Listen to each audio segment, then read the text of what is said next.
let's just take a quick tour back into how we got here. So we started off with a map, painted on some the path where we kind of wanted the river to wander through. From there, we applied these little, oops, there you go. Oh yeah, these. We did the line tool here and chose the jungle cliffs. We've done really rocky. Cool thing about that line tool, if you don't like the jungle cliffs, let's see, all of these lines. If you've not worked with Incarnate before, sorry, that's the tool we're using is Incarnate. And if you've not worked with that before, it's pretty cool in that, well, if I can get it to stop glitching out. So all these lines here, I don't like them as that one. I can go in here and just real click the ones I've painted on the layer. You know, I have to essentially go in here and paint the layer that I want it to be. So let's look at this, these dots. But then if I decide that, you know what, I really don't like that type of layer, I can change that cliff to a rocky riverbank. And it looks kind of like this instead. If I decide that I don't want that, and I really want it to be something like rice field cliff, so I kind of get that different appearance there.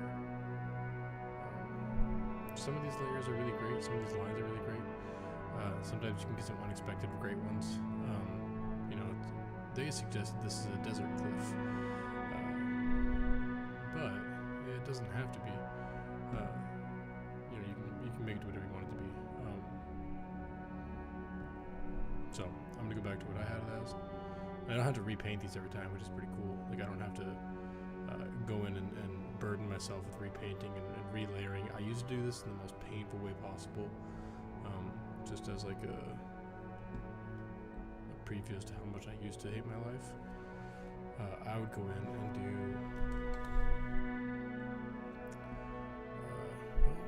Apparently, I don't even have it, so I just go in like this, and then I would try to paste this sucker wherever it is. Let's make the opacity up so I can see it. I would try to paste this thing on here, which would obviously be a headache later. And I would have to like mold my map whatever I wanted it to be to this, which is just a nightmare. So with that line tool, go you Incarnate, good job. I just had to paint it on once. Now I will notice that when you select multiples and then make a change, if you have one that you've flipped, it reflips it, which is kind of a pain in the butt.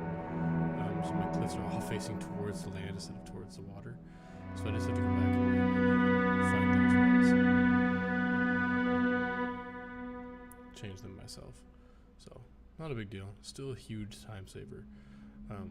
The reason that works that way, I haven't showed that feature yet.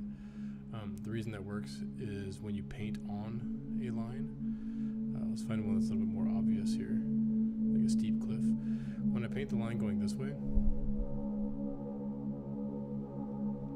the cliff orients in a specific direction. If I paint the line going the opposite direction, exact same line, but different. I started the left and went right. It's that way. So if you imagine you're trying to make a if I wanted this area in the middle to be the sunken part of this map, and I did this, it would work. But then if I did this, that wall is pointing away, and it's kind of confusing. So you just select that one and flip it. So now you can see this part would be the sunken part here in the middle. Wow, it's tiny. Here in the middle, this would be the sunken part, and this would be the elevated part. I don't have to worry about that anymore because like using the line tool, I can just make a box. Alternatively,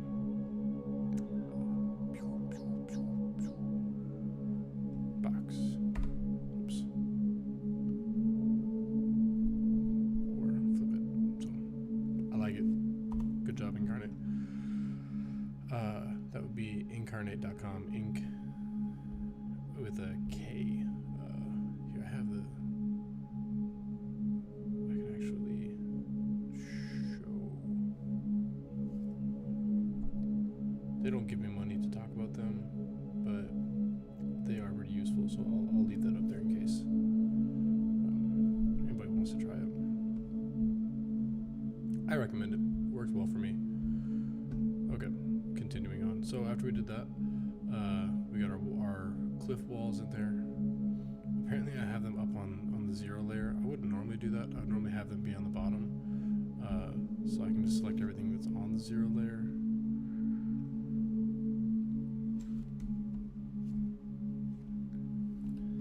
And move it down to a different layer. Preferably one that's not, hidden. Anyway, so we did that. Then we went in and added our rocks. Added a little bit of water behind the rocks just to show the flow of the water. So those would be like the sea spray on that side of the rock. I kind of don't like how prominent this one is.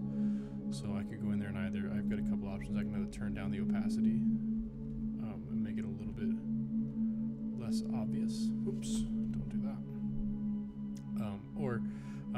I've got a couple there, so I can just delete one and it would be lessened.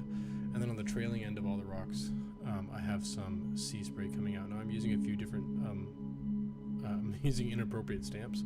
I'm using a sea wave, which would be like kind of like a boat cutting through the ocean. I can show you on the catalog here. Now I have a paid account to Incarnate, but they do have a lot of good assets that aren't in the paid account. So there's a lot of good stuff in the free version anyways, but I think it's like $100 a year, which for me in my life is handleable. So to each their own. Sea waves. I'm also using ship waves. I'm not using the waves on the ocean because these are pretty great, but they're too directional. They have a very fine line on one side, a very harsh line, so it looks like the wave is going that way on the map. I can't drag my finger all the way over there, but I can drag my mouse. So I don't want that, so I decided not to use it. And then I do have this cool, what they recommend is a whirlpool, and if I had anywhere where I could put an eddy, I would probably do that. It's possible there'd be an eddy here. Look, I'm not a limnologist, lakes, rivers, and streams, so that eludes me, but I could do it. I could maybe put one here, but I'm not going to. Cool. So, getting back into that. Once we did that, currently I was on this step here, adding some of the sea foam, or some of the turbulence behind the things. So I would be looking more for where the faster flowing water is going. Originally that's how I started out over here. I put some of the faster flowing water. Sorry, I'm a frenetic screen mover, so if you get dizzy, my apologies. I applied some of these. Track's too loud.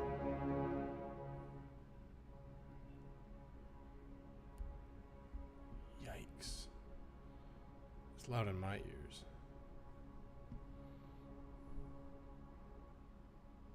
Alright. Cool. So I applied some of these stamps here behind the faster moving water to show that there's a little bit of rapid moving. So like this path, when it narrows, anytime water narrows, Bernoulli's principle, right? It's going to get faster. I'm a pseudo physicist. All right, I'll play one on TV. Turn down the opacity. I really never use stamps in like full opacity unless they are a hard object that I expect my players to interact with. In which case I hardly ever add them to the map because it's hard to, oh yeah, I pick up that barrel. Well, okay, just imagine you picked it up because I can't take it off the map. So these background things, subtlety is key. So we want to be able to see it, but it's really just more the hint. I think Bob Ross would say that's the implication of a tree or something. I don't know, I was too young for Bob Ross. All right. So we're just going through and adding some of these waves that show water speed. They work really nice with each other when you have them like block each other. Sometimes when you just have one alone, it kind of looks weird. So if you add one over top and then maybe rotate it slightly, you can start to get a little bit more, at least in my nascent opinion, they look a little bit better when you do that.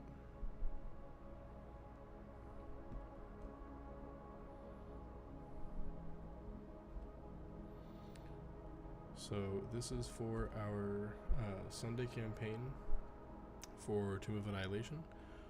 We are changing the campaign slightly. We're giving our characters a reason to go into the jungle. If you haven't played the campaign before, it's a good one. It might be my favorite pre-written campaign for 5th edition. I want these sea waves to be under the rocks, so that's kind of a problem. I'm going to grab all these sea waves that are at layer 0, and I'm going to hold control and down, and I can shift them to layer 1, layer -1. We see layer -1 is where my rocks are, so we'll go one more layer down to -2, and then why not, we'll just go down to, we'll leave it there. I wonder why my sea spray is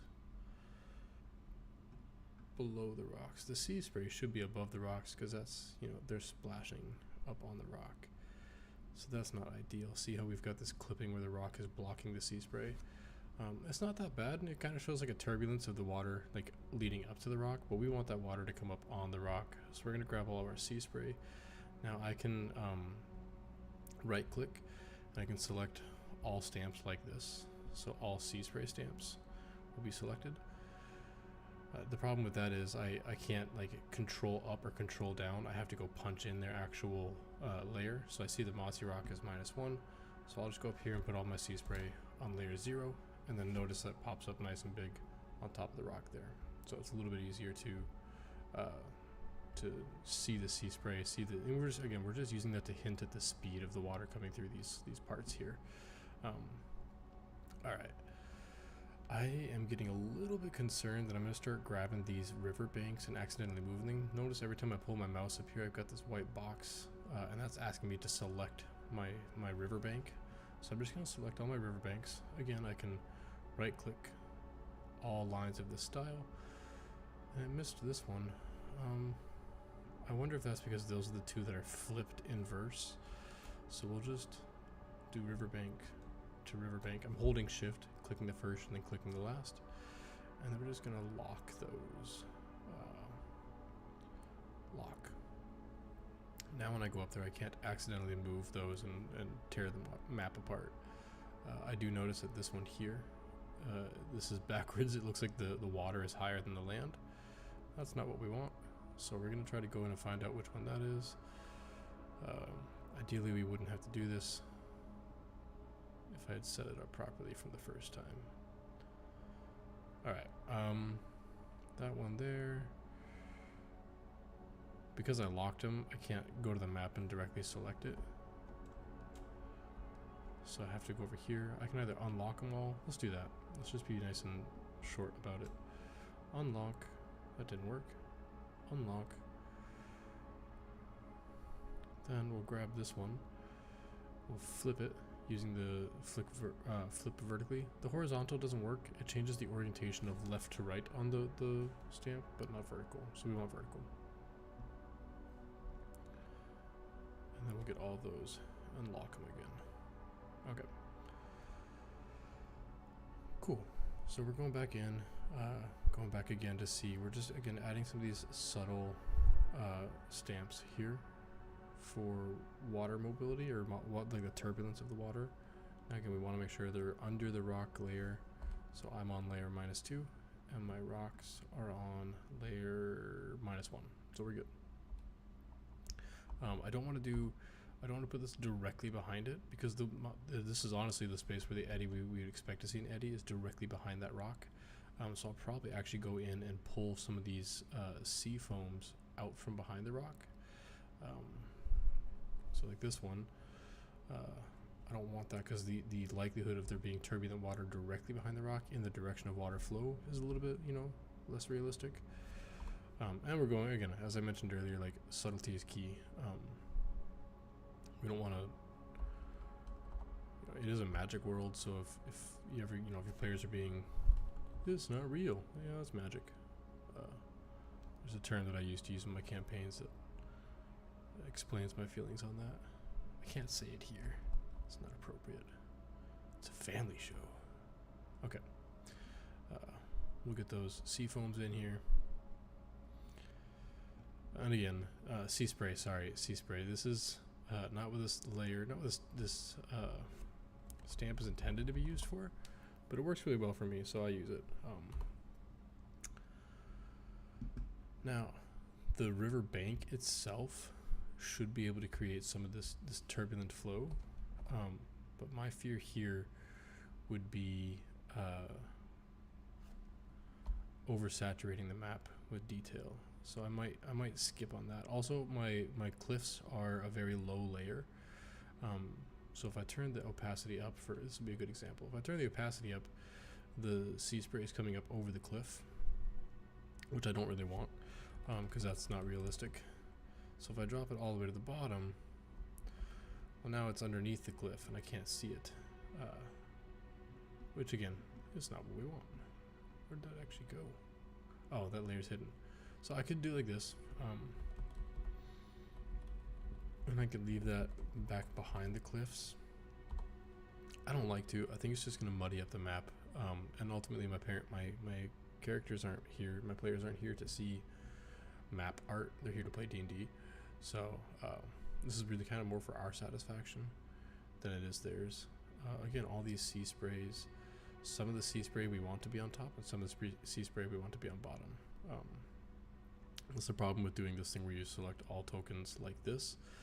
If I'm using the same stamp, some for on front and some for on back, it's not ideal. So anyway, so those are all of our rocks. Now I would normally add shrubbery, trees and things like that. So if I go here, whoops, go to my catalog, I just look for jungle. I will say one of the recent updates on Incarnate was pretty cool.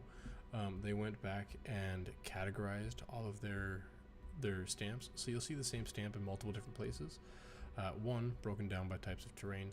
Two, broken down by locale. So like, I'll see this rock here, it's underneath rocks, rubble, stone, and jungle. You'll see the exact same rock down here underneath rubble, structural components, and you may see it a couple more times. So I like that personally, because then I could just search for jungle, and it'll take me to all the themes, prisons, themes, dungeon. So I like it. It makes it easier for me personally. I would normally add plants. However, when we get to a different video or a different like step in prepping, Roll20 has a new cool foreground layer that if I put those plants on top of the foreground, my players can go under it, and it will it'll give a sort of semi transparency effect, so they can see that they're under something, but they don't see under it when they're not next to it. So I'll cover that later. If you saw the Skybone episode, well, let me just, instead of talking about it, I'll just show you. When the players were in the test of instinct, oh, there's an error. I'm glad I didn't navigate away. That would have sucked. Okay, so this happens, you know, no fault to Incarnate. This happens a lot to me recently. So we're gonna try to save an offline version. It's still not working. Okay. I don't know if I trust the offline version now. What's the worst that happens, right? Save and leave. If it won't save, we'll just do it anyways. Yeah, here we go. Let's go.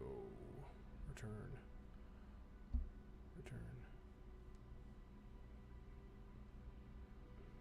Maybe not. Alright, well. Sorry, can't show you that. What a bummer. Anyway, I'm not going to add plants. In the actual campaign, there will be plants here that the players can go under and move around. But we're not going to do that here. One of the things I want to do on this map, and I've kind of became a fan of this when I was DMing for somebody else's campaign as like a guest DM. I made a modular map that was changing as we were playing.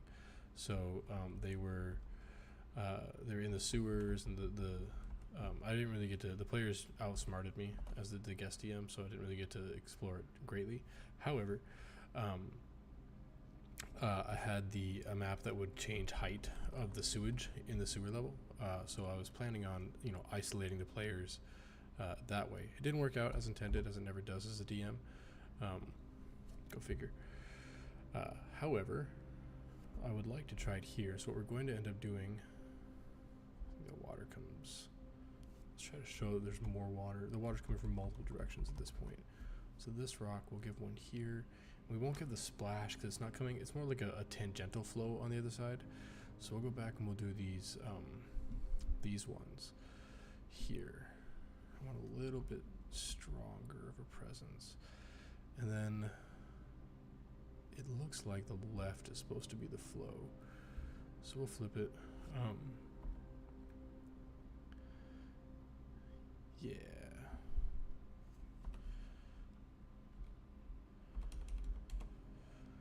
Anyway, so I want my players to experience that sort of like evolving map in this challenge. This challenge, if you're not following the contents of the campaign, is based on the characters. The whole system is set up to evaluate the character's ability to go into the jungle.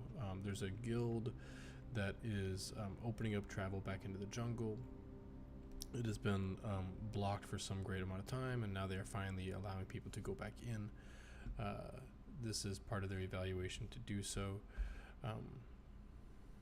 They're putting these what they're calling aspirants through a series of challenges to evaluate them, not just on like, do we want to ally with you, but like, do we think that if we let you into the jungle, you're going to get obliterated, and we're going to have to spend money to come get your belongings?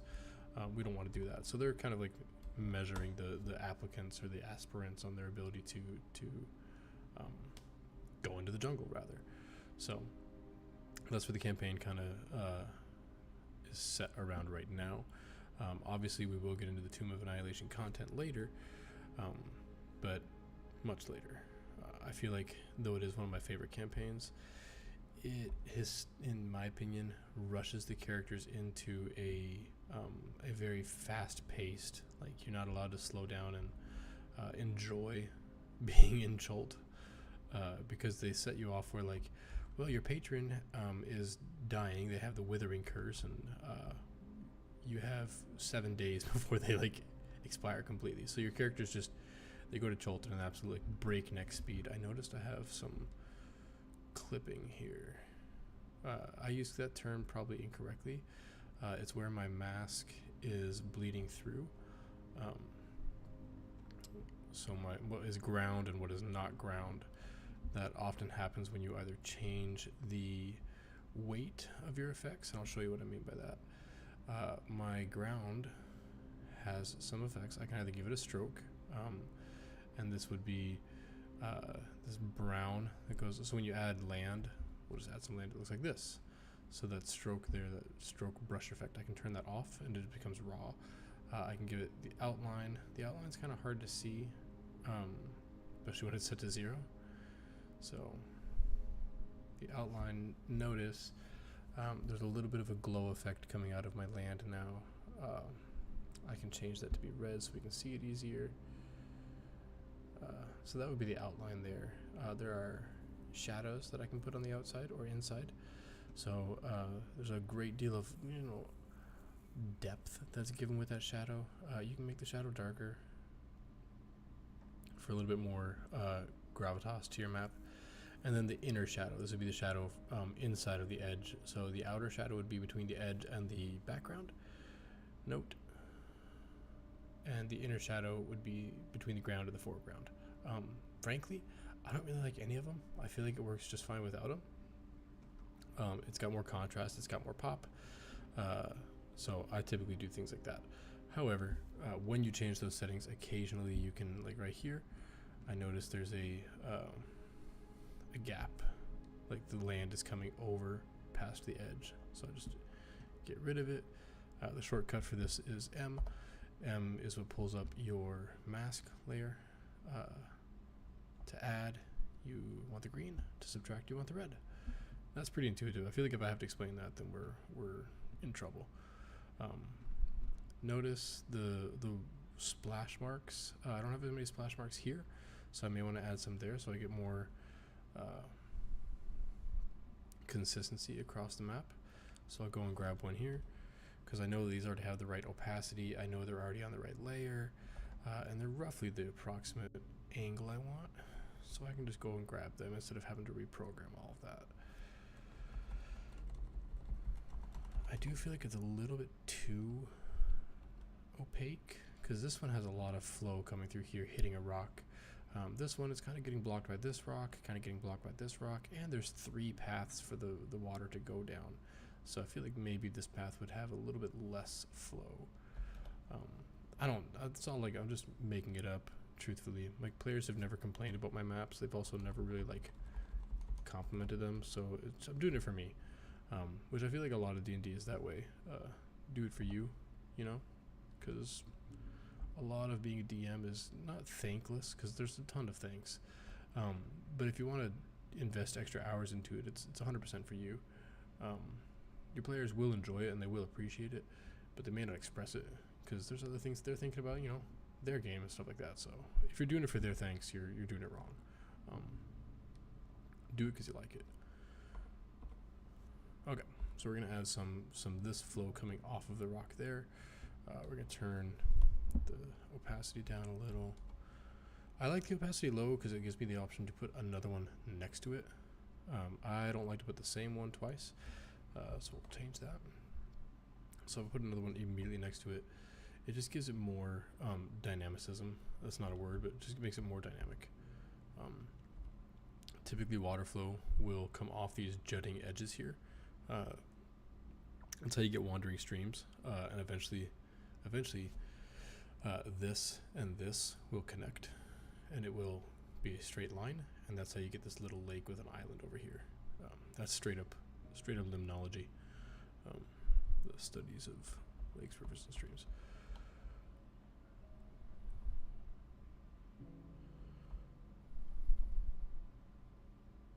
So even though most of this one is occluded by the land, I still like to include it, because again, subtlety is key here. We're not going for billboards and things like that. We're going for a very subtle, pseudo-realistic appearance to this. I'm not very good at this, so I'll take any and all comments on how to get better at it. If you guys are like, if you're a pro at it, stick it in the chat for me. Let me know what you do to make it better.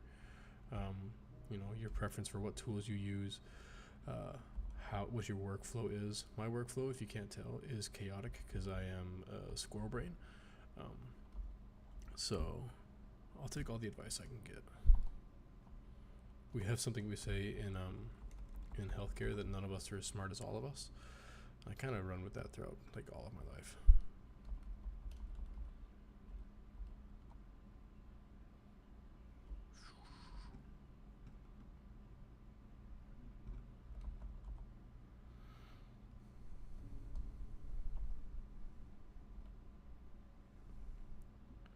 Now, the water to me, the actual color of the water, I'm not the biggest fan of it. I just used this, and you have your options for like texture scale, but the problem with doing that is you end up with these big blobs throughout the map.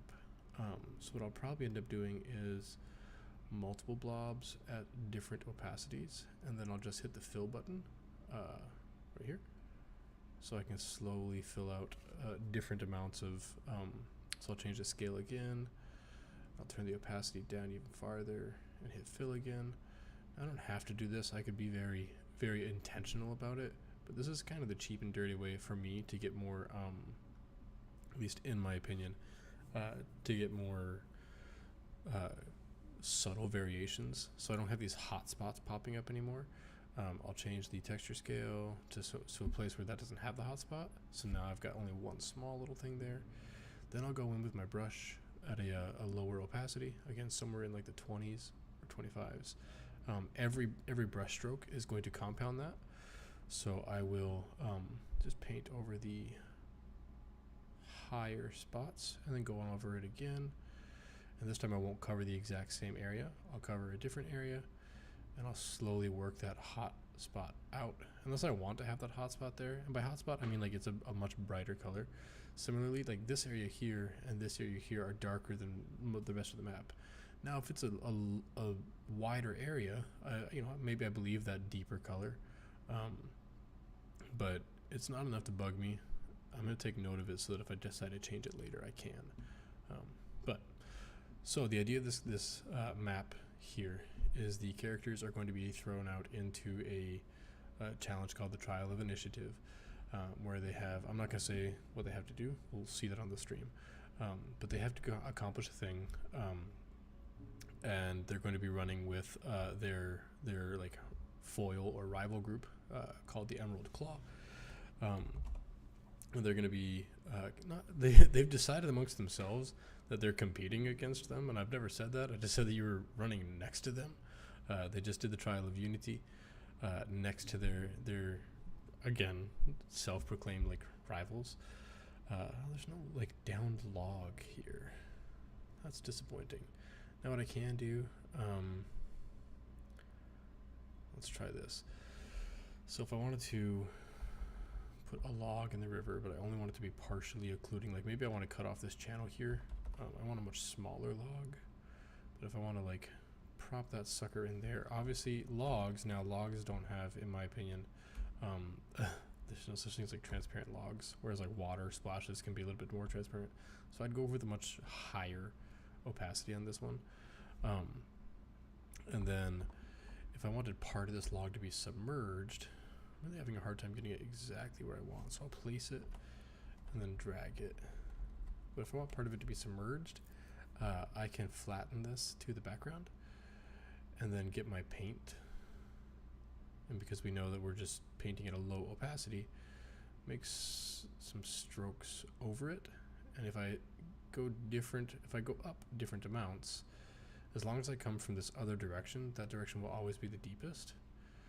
And I can come up like this, and then that part of the log begins to be occluded. It begins to hide under the water. Now I run into a slight problem here where the log goes under the rock. And we don't want that. We don't want the log under the rock. But I didn't really leave myself an option there. So we're just going to hide that under some more sea spray.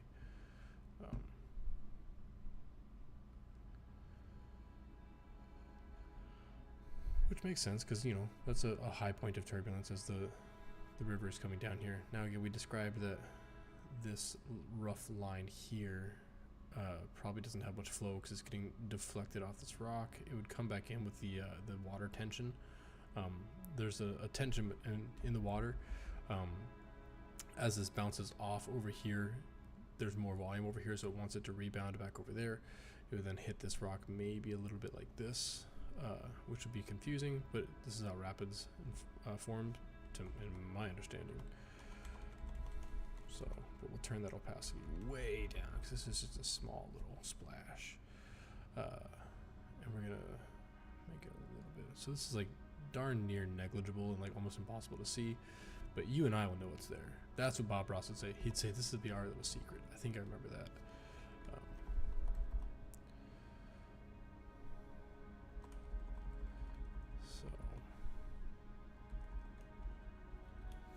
All right. Now we're gonna do what I was talking about doing. We're gonna add some of that foam back to this log here to cover up the fact that it's being occluded by that rock. And we're gonna make this a little square.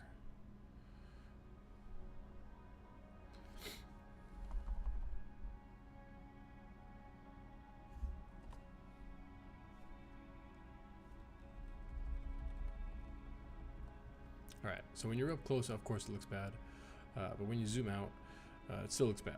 So just pretend it doesn't look bad. Alright, not such a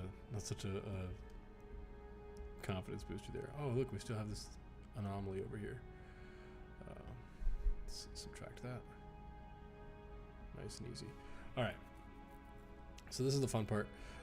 This map is not going to save, which is super frustrating. We're going to save an offline version of it.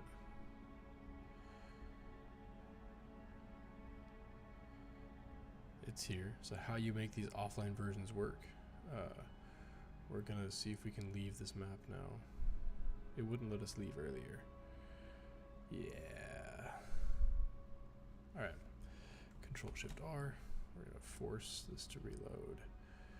It's gonna have not the same map there. It's gonna go 510 changes ago. What a bummer. So instead we're going to recover.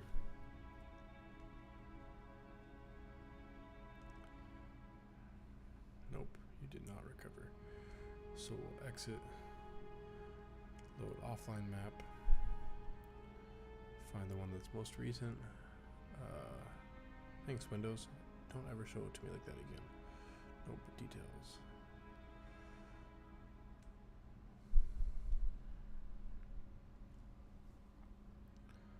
Load. And we know the log's the most recent thing we did, so here it is. Now we'll see if we can save this.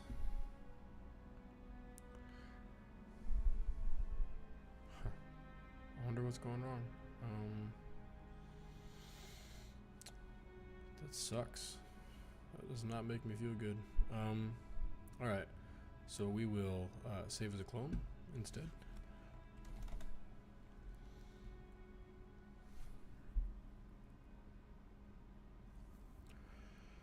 That's super frustrating. Alright. So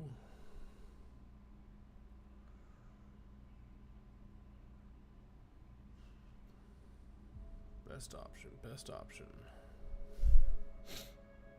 If I just click it again, it'll work, right? If the problem persists, please save an offline version. Check your network connection. I know my network connection is working. So we're gonna keep running. I have an offline version. We'll just use those offline versions as our saved. So here's the fun thing with this. I would like to add more elevation so that when I have the floodplain rise, we end up with some of these becoming submerged. So while initially someone could be on this plane here and be safe, eventually that one may collapse. So what I want to do now is create the illusion of more height.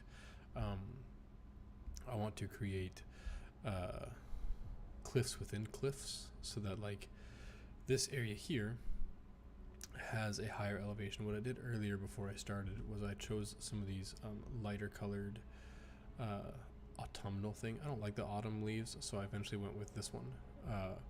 And then we're just going to change the color. So make it a little bit browner. Maybe, no. We're just playing with the numbers a little bit to see if we can get something that looks more worn. Now maybe I can do this. I don't like the size of these giant like liverwort splotches. Once you get down here, it becomes too repeated. So we'll go. What else do we have? Got dirt. Do we like the dirt one? What do we think? What do we think, friends? Do we like dirt? I think we like dirt. We're gonna paint it at low opacity, anyways. So we're gonna paint our on the foreground. We're gonna paint our spots that we want to be higher, more arid. They never get water even during the flood season. It's a jungle, right? So all the jungle stuff, there's gonna be flood seasons, there's gonna be monsoon seasons. So we're gonna paint these little areas here and show that there's some high spots, some high dry spots. That's gonna be a subtle hint for them to recognize. Things like I often complain that there's not enough survival checks, there's not enough use of the rest of your character sheet beyond your attack stats. So I try to encourage different things like action economy for athletics or for insight, or even like performance. Like, oh yeah, do you have a reason to perform here? Sell it to me. Tell me why you're performing.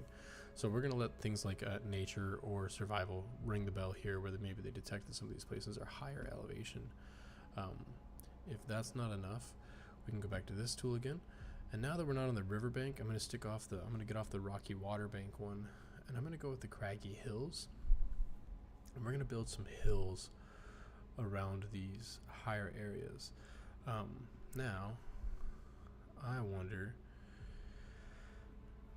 again, as I've just said a couple times, my knowledge of lakes, rivers, and streams and geology, it's not my strong suit. So we're gonna pretend like I know what I'm doing. I think there would be a bank on this side, and it would slowly come off on this side to the leeward side. I think that's the right term. Then we're going to take this, our grass, and we're going to turn the opacity down again, and we're going to slowly feather that in. We get a little bit smaller here, so it looks like sometimes when the floodplain gets real bad, the bottom gets water, but the top, the higher part of this craggy hill never gets water. So we're going to go through and create that on all these now. I'll be quiet for a moment. I know it's rare, but I'll do it.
It's like they're reminding me that they failed me. You've made a lot of changes. Consider saving your work. What a great idea. Thanks. Like, wow. It's a little bit frustrating. I don't mean to shit on them. Sorry. I don't mean to poop on them. But like, it's kind of a big thing if I can't save my file. And I would understand if I had done something like abnormal. For instance, I've previously, I don't condone this behavior, but I've previously taken like a maze, and I've laid this out real big for myself to use. And then from here, once I match this for whatever dimensions it's supposed to be, I don't know because I haven't used this in a long time, but whatever dimensions it's supposed to be, once I match this with my map, I'll then use this as a guide to create my mazes. I've done that before. I would understand if I had custom assets on this thing, I would understand them, being upset with me and not letting me save, but I don't have those. I have no custom assets on this map, so it doesn't make sense that it's not letting me save. But I'm not complaining, really truly I'm not. I'm just disappointed, and that hurts so much more. Okay. There was an error while saving the changes. No freaking kidding. Okay. Get that off my face. We're going to, in that case, save an offline version. Back up. I can't rename these here. So while you guys can't see, I'm gonna go rename these. No, I don't know if renaming it's gonna make it stop working. So that's my version of the low water. From here, what I'm going to do is begin the second stage of this map where the water rises. Now it's going to look weird in our process, but I'm actually going to draw back the land. I'm going to delete some land, and that's how we're going to get a new layer that has more water on it. So we're going to go up to our first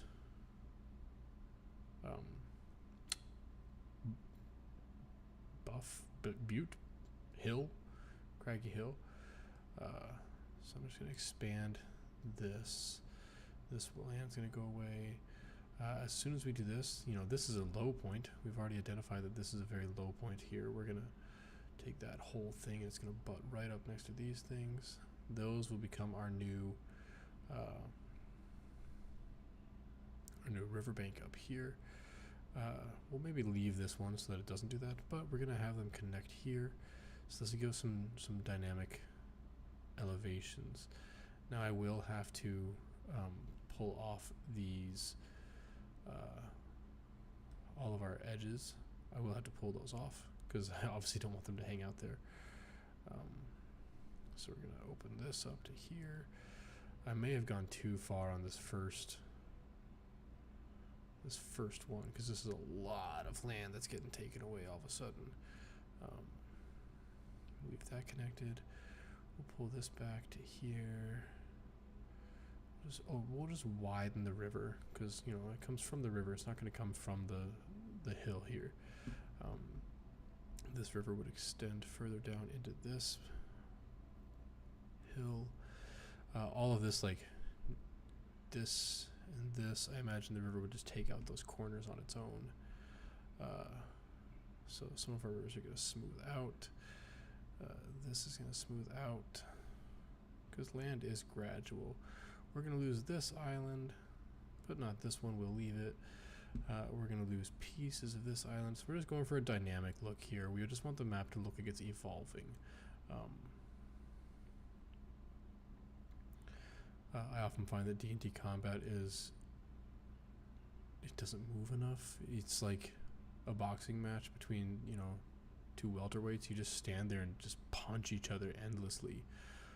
There's no dancing, there's no moving. My boxing references are probably inaccurate because I've watched all of 8 minutes of boxing in my whole life. Okay, so I'm happy with that. Unfortunately, it does mean I do need to go get all of our riverbanks. And we're going to unlock them and see which ones we can keep and which ones we have to ditch. I wonder if it would be faster to just undo all of them, but unlock all. For instance, yeah, I don't see this one. I can keep. This one I can keep. Lock. That one's got to change. That has changes. This one can just get deleted. Now, I would normally not want to do it this way because if I decide to change something on the first layer of my map, like the water high layer, once I go through this process, it's gone. Now, fortunately, I have an offline version saved, but you know, it just does make me, it makes me a tad bit nervous to be deleting stuff without the ability to go back and edit it directly. So I will get to show you how I use the line tool, which is nice. I must have done these in little chunky bits. This one, yeah, that's not good professionalism. Okay, we'll just leave that one. It'll be like our little rock that somehow made it. This is a taller bit. So from here, I go to the line, and it seems to me like, because these are, they used to be rocky riverbanks, but now we're looking at a part of the bank that isn't always river. I'm going to go with a more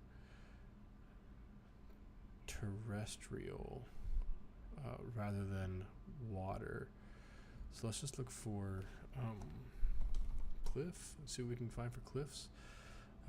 Ricefield cliff. I may not have too many options, frankly. Small cliff. What do you think? No objections? If you don't like it, speak up now. Cool. So we're going to add this here. Now I'm going to try to stay as close to this as I can so I don't have to go back and edit out the details. But note, I'm not going to be perfect with it because I can cover up a lot of those variations with this tool. Now, unfortunately, I zoomed my map in, so I'm going to have to zoom out here. Now, because we're doing this, what I would have liked to have done is maybe start from the lowest point and draw these hills on, so that these hills were already there on the low format for our players to see where the map is going to recede to. But I kind of did that with the craggy hills, so that they see where the water could potentially go to.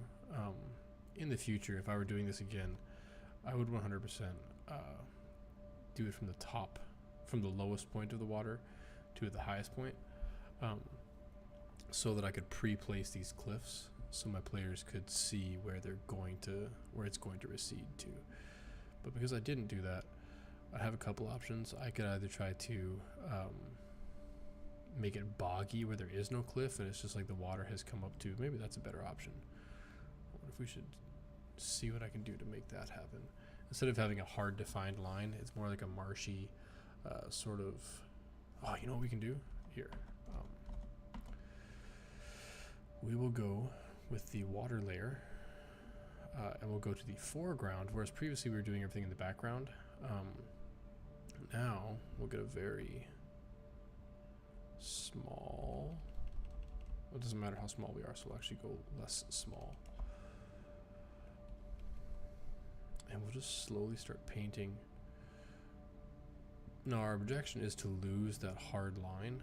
Our objective, sorry, is to lose that hard line. And probably any sort of, we want to get rid of any hard jutting outs like this, because that's not how water works. It's going to slowly go over all of it. So we're going to slowly fade out all these rough spots. Now what I can do is I can go back here to this and make this a little bit easier on us. And we're going to switch to add, and we're just going to add smooth lines as opposed to this form makes it look more natural and terrestrial. This one is just going to be a straight circle. So now we can kind of average out those bumps. I'm going to do this with a much larger thing just for my own ease. But we're going to average out our coastline, take kind of the mean. What do you think, chat? Is it better like this, or is it better with the cliff? Wow, it's not better like that, I'll tell you that much.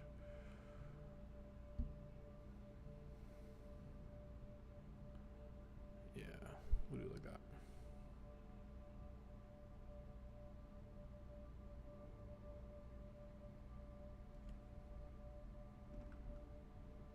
Gosh darn it.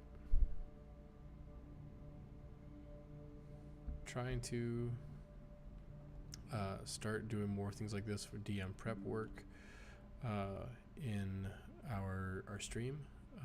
So we'll be streaming on Sundays for our campaign, but we're going to try to do more of these things where I can like lift the screen a little bit and give you guys a peek behind on how I prep. That does not mean that's how you have to prep. I mean, the best part of D&D, it's different, right, for everybody. But if you're ever wondering, like, you know, I could not be a DM, it's too much, I don't know what I'm doing. Part of our goal of our channel for now is to try to get some, you know, so you don't know where to start content. So hopefully we can kind of like remove the barrier to being a DM.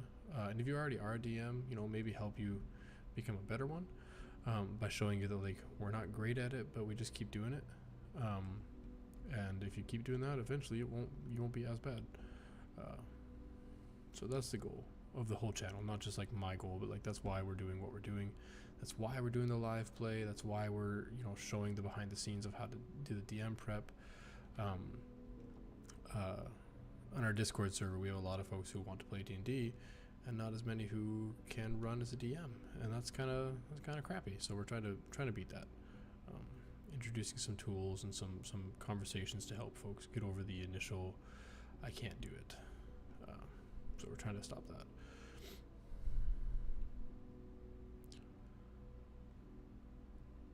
With that said, if you have stuff that you're struggling with or something that's challenging that you want an advice on, again, I don't pretend to be really good at this, hence the nascent DM, but doesn't mean you have to do it alone. You know, reach out, let us know.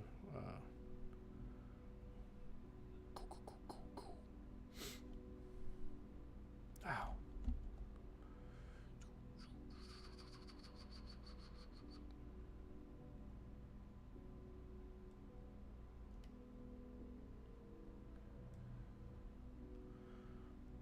All right, so we'll do this. We're going to leave this one as a cliff because it was already a cliff. That's a border that already existed. So we're just going through and smoothing out some of these so that when we come in with our low opacity brush, they don't look as jagged. This one got cleaved. It used to be one landmass, it's now two.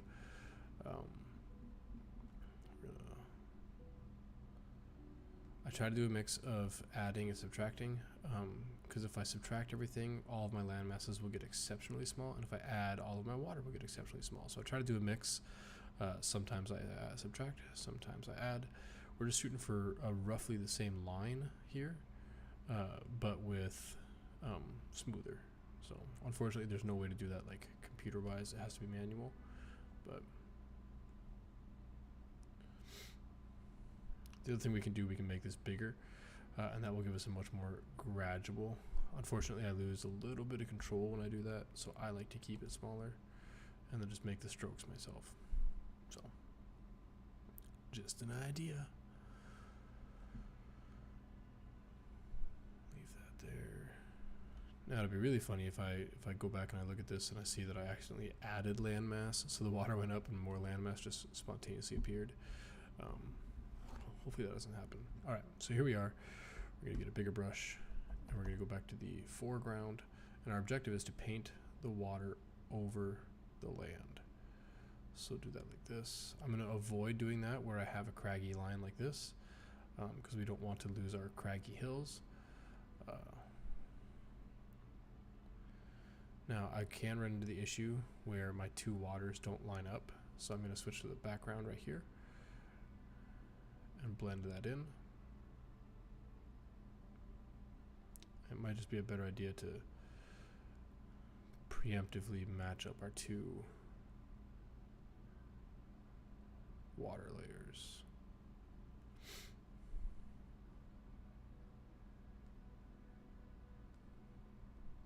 We're setting an opacity of 45, which isn't where I would typically want to be, just because we can get some hard lines like that one up there. So I typically want that to be a little bit lower. Then we can come through again here. And because our foreground water and our background water are exact matches right now, we hopefully will not be able to see where that line ends if we do a good enough job here. So now we have that look, that effect of like, well, that's a marshy sort of land. I can't really tell where it stops and starts. So in Roll20, again, next time we'll look at how to apply weather layers and how to apply the foreground, how to set this up to where it's 3 tokens that can just be swapped out. So we'll be able to right-click the token and just say change token, random layer, or select one ourselves. That random is sometimes fun, and oftentimes is like, ooh, I planned for it to, I didn't mean for it to be the same layer 3 times in a row, or I didn't mean for it to go from high to low. So sometimes it's better to do it manually, but the randomness is fun sometimes. So we're gonna see if we can paint in the background to match that better. There we go, nice and obscured. Note the check in the bottom. Oh, my face is covering it. Let's see if I can show you that. This makes me nervous. So the idea that we've made 607 changes and haven't saved, yeah, that's enough to give me like indigestion. So normally I would be saving every single minute, but because I can't overwrite those saves and I have to unfortunately keep doing these offline saves, if anybody has experienced that and knows how to beat it, I'll buy you a coffee.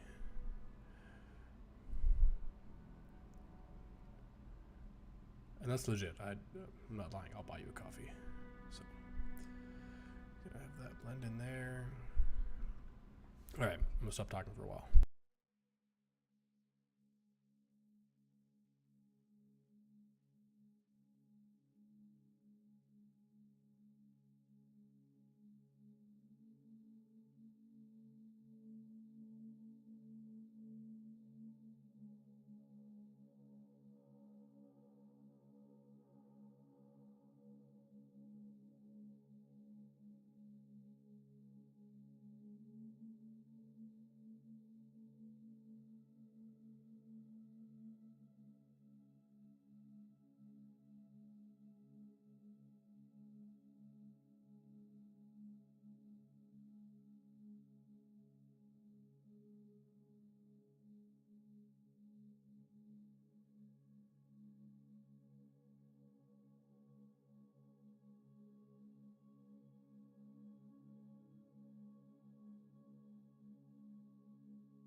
that's where we're gonna call that one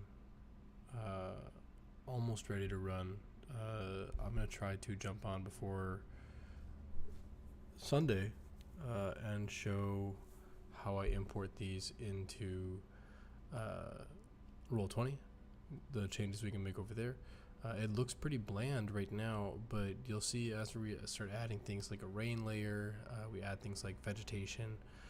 Now we could go through and add ground vegetation to this one. We now have the conundrum of I have two versions of the map that do not talk to each other, which is a version control nightmare. So I'd have to add the same plant to both maps. It's a lot easier if I just do that on the Roll20. So we're gonna do it that way. Exporting is very simple. My computer happens to be capable of exporting these at like super stupid high resolution, but if I'm playing it on Roll20, I don't need to do that. I always prefer PNG over JPEG. And here we go. Export, skip saving because it's not gonna work anyways.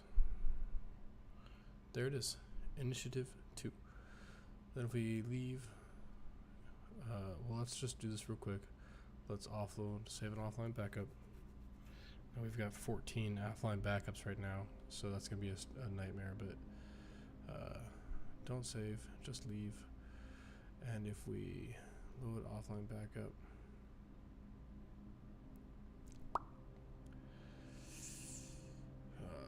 I think it's 11:38 was the last one we did. Looks about accurate. So if we export this, same settings, PNG because I don't like JPEG.